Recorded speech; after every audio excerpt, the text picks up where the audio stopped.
que ha habido en construcción, en finanzas, y sobre todo la aceleración del crecimiento de las comunicaciones, que a mi juicio merece que haya un poquito más de explicaciones por parte de las autoridades. El crecimiento total, sí, que se proyecta. ¿Cuál? Entonces, bueno, obviamente con esto ya, y nuevamente, dependiendo obviamente de lo que vaya a pasar con comunicaciones, finanzas y construcción, parece ya seguro un crecimiento que supere el 7% para el año completo 2010. Habrá de ver, obviamente, se supone que durante el cuarto trimestre haya una nueva desaceleración del crecimiento de la economía.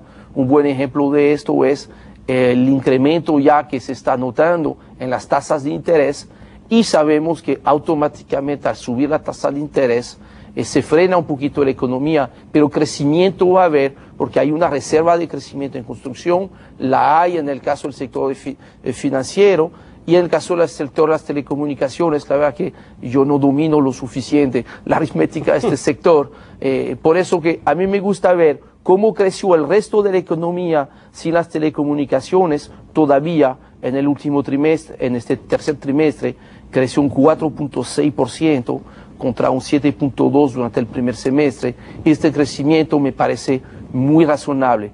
Por lo que antes de atacar y decir estas cifras no sirve, yo creo que hay que hacer un análisis como lo acabamos de hacer. Bueno. Uno de los elementos que hay que considerar con respecto al último trimestre del año, Henry Ezequiel, es el hecho de que el año pasado ese fue el trimestre donde más creció la economía.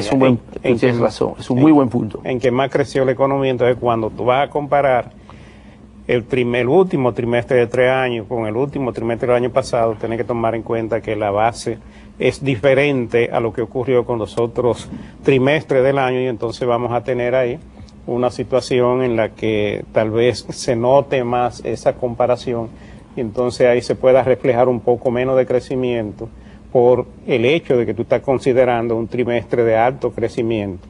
Sí, el parámetro de comparación es mucho más difícil. Y además de que no había, para ese trimestre del año 2009, no había la política anticíclica de economía restrictiva, o sea, que hay ahora implementada, o sea, que también eso hay que tomarlo en cuenta. Sí, los ajustes, incluso lo que decía Henry en el sentido de que la política monetaria ya se está ajustando para moderar lo que es el consumo interno de la economía dominicana por el efecto que tiene esa expansión de los primeros 9 meses del año en el sector externo.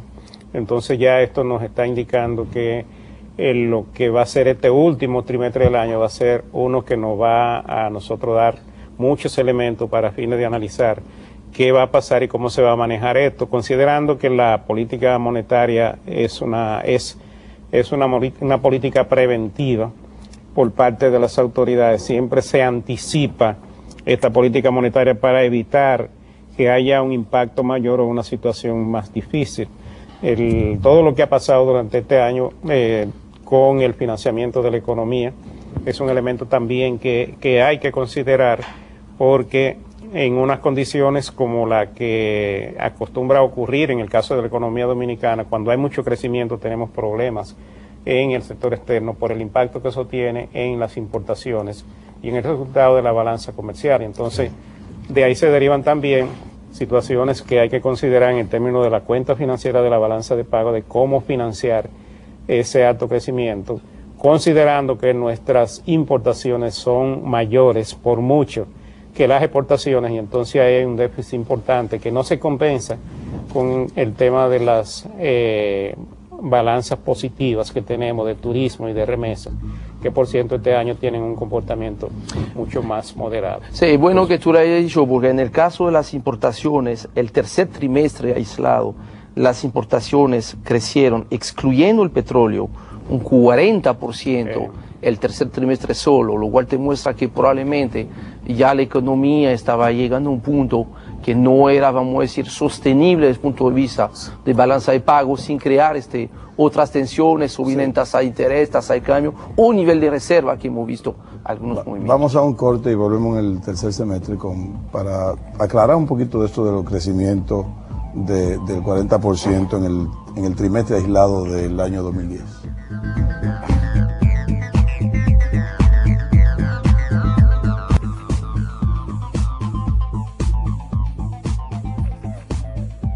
Bien, amigos, continuamos con el programa ahora en el tercer segmento y ya sí entramos en el segundo en lo que es el desempeño económico de la República Dominicana en los primeros 9 meses del año y analizando en cierta forma el último trimestre, o sea, julio-septiembre, analizarlo separado con enero-junio, comparado siempre con los años anteriores de esos mismos periodos.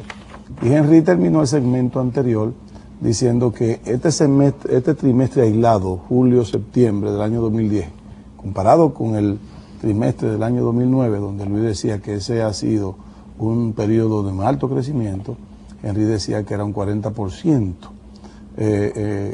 Vamos a aclarar un poco esto, Henry, Luis y amigos televidentes. Miren, nosotros tuvimos en los primeros 6 meses del año una economía expansiva. Por razones ya diríamos lógicas, la economía había que dinamizarla, pero con el acuerdo del FMI, pues hubo entonces un acuerdo de restringir la economía, aguantarla, frenarla, como dice, ralentizarla.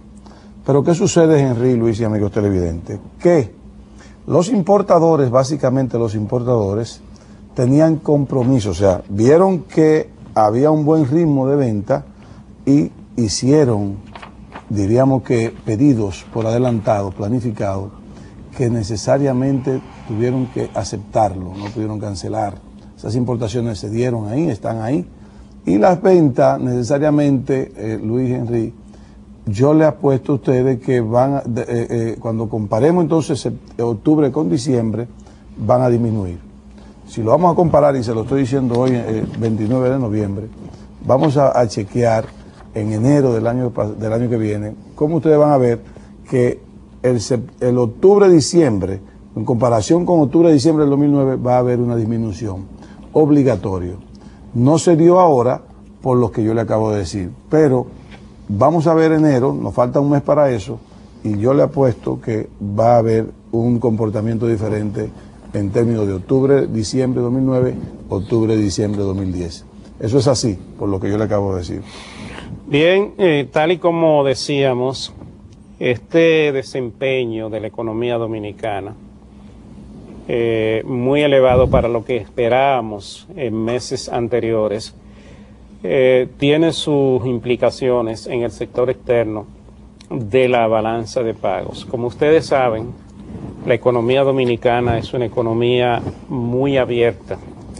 Esto significa que depende mucho de sus relaciones comerciales y financieras con el resto del mundo para su desempeño, con el inconveniente de que nuestras importaciones normalmente son muy por encima o están muy por encima de nuestras exportaciones. Es decir, tenemos una balanza comercial que tradicionalmente es deficitaria o negativa y por lo tanto cada año genera la necesidad de un financiamiento.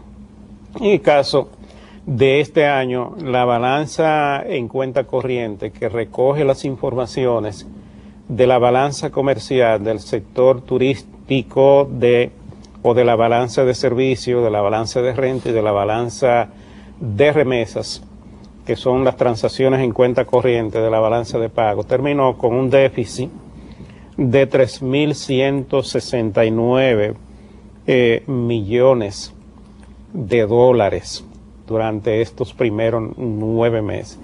3.169 millones. Cuando esto ocurre, deben haber, porque la balanza tiene que ser financiada, deben haber ingresos de capitales suficientes para financiar ese resultado negativo de la cuenta corriente. Es decir, para tener las entradas de divisas que necesitamos para cubrir ese déficit.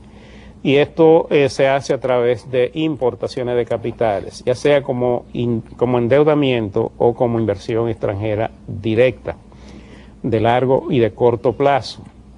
Hay una cuenta en la balanza de pago que se llama cuenta de errores y omisiones, que tiene un saldo negativo de 300 millones de dólares.